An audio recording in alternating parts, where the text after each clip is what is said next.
নাঙ্গলকোটে বিতর্কিত যুবদল নেতা সেলিম জাহাঙ্গীর মন্টুর বিরুদ্ধে গুরুতর অভিযোগ। আমি গত পরশুদিন যে লাইভটি করছি, লাইভটি করার কারণে আমি হুমকির পথে আছি। যদি আমার কিছু হয়ে যায়, যদি আমি মৃত্যুকে আলিঙ্গন করতে আমার নিজের দোকান চাওয়ার জন্য, তাহলে আপনারা সেলিম জাহাঙ্গীর মন্টুকে আপনারা দেখবেন। দেশবাসী সকলের কাছে আবেদন, আমার দোকানঘরটি যাতে আমি মৃত্যুর পরও যাতে আমার পরিবার ফেরত পায় সেই তৌফিক যাতে করে চেষ্টা করবেন আপনারা। আমি কথা বলতে আমার অনেক কষ্ট হচ্ছে, আমার দোকানের বিষয়ে আমি কথা বলতে পারছি না, আমি একজন অসুস্থ মানুষ। কুমিল্লার নাঙ্গলকোট উপজেলায় দলীয় প্রভাব খাটিয়ে দোকান দখল, হুমকি, চাঁদাবাজি এবং আদালতের নির্দেশ অমান্যের গুরুতর অভিযোগ উঠেছে উপজেলা যুবদলের সাবেক যুগ্ম আহ্বায়ক সেলিম জাহাঙ্গীর মন্টুর বিরুদ্ধে। অভিযোগের কেন্দ্রবিন্দু নাঙ্গলকোট বাজারের হাজী বাদশা মিয়া শপিং কমপ্লেক্সে অবস্থিত মৌমি ফ্যাশন নামের একটি দোকান। ভুক্তভোগী ব্যবসায়ী নাজিমুদ্দিন রাফি অভিযোগ করে জানান, দীর্ঘ প্রায় ৩৮ মাস আগে সেলিম জাহাঙ্গীর মন্টু কাগজপত্রের মাধ্যমে দোকানটি ভাড়া নেন, কিন্তু মেয়াদ শেষ হবার পরও দোকানটি ছেড়ে না দিয়ে জোরপূর্বক দখলে রাখেন। এ সময় তিনি কোনো ভাড়া প্রদান করেননি। দোকানটি ফেরত চাইলে তাকে প্রকাশ্যে হুমকি ও হত্যার ভয় দেখানো হয় বলে অভিযোগ করেন রাফি। রাফির ভাষ্য অনুযায়ী বিষয়টি মীমাংসার লক্ষ্যে অন্তত ৫ বার স্থানীয়ভাবে সালিশ বৈঠক অনুষ্ঠিত হলেও অভিযুক্ত ব্যক্তি প্রতিবারই সালিশের সিদ্ধান্ত অমান্য করেন। এক পর্যায়ে বাধ্য হয়ে তিনি আদালতের শরণাপন্ন হন। মামলার শুনানি শেষে আদালত দোকানটি ছেড়ে দেওয়ার নির্দেশ দিলেও এখনও তা কার্যকর হয়নি বলে অভিযোগ রয়েছে। এছাড়াও সেলিম জাহাঙ্গীর মন্টুর বিরুদ্ধে একাধিক গুরুতর অভিযোগ সামনে এসেছে।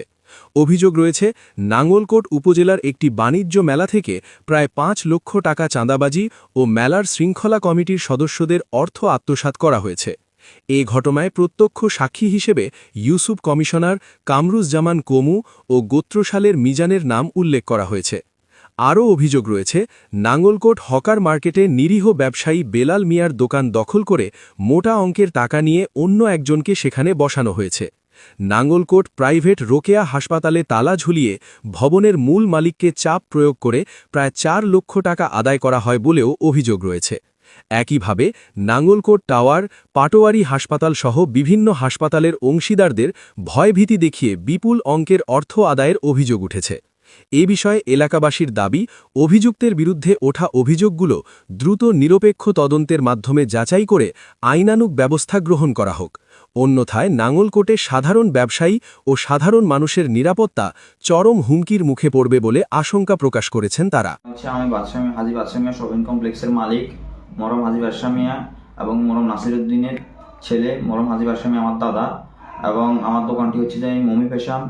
ওই দোকানের সেলিম জাহাঙ্গীর মন্টুকে আমি ভাড়া দিয়েছিলাম। আমার আব্বা থাকাকালীন অবস্থায় আরো 15-20 বছর আগে দোকানটি ভাড়া দিয়েছিল। তখন আমার আব্বা দোকানটি ফেরত চাইছে, আমার আব্বা ফেরত চাওয়ার কারণে আমার আব্বাকে দোকানটি দেয় নাই। আমার আব্বা মৃত্যুর পরে এখন আমি এই দোকানের মালিক হয়েছি। এখন আমি একজন ভুক্তভোগী মানুষ, এতিম মানুষ, আমার বাপ নাই।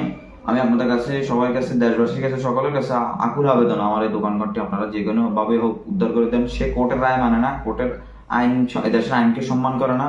আমি বিএনপি পরিবারের সন্তান, আমার দাদাও বিএনপি করতো, আমার আব্বাও বিএনপি করতো। আমি ছাত্র দলের সাংগঠনিক সম্পাদক পদপ্রার্থী কলেজ শাখার। আমার এই ভাই বা ব্রাদার, আমার ব্লাডের সাথে আমরা বিএনপি পরিবার সন্তান। আমরা খুবই অবশ্যই সে রাজনৈতিক পদবী প্রত্যাশী, নাঙ্গলকোটের যুবদলের সেক্রেটারি পদপ্রার্থী উপজেলা যুবদলের।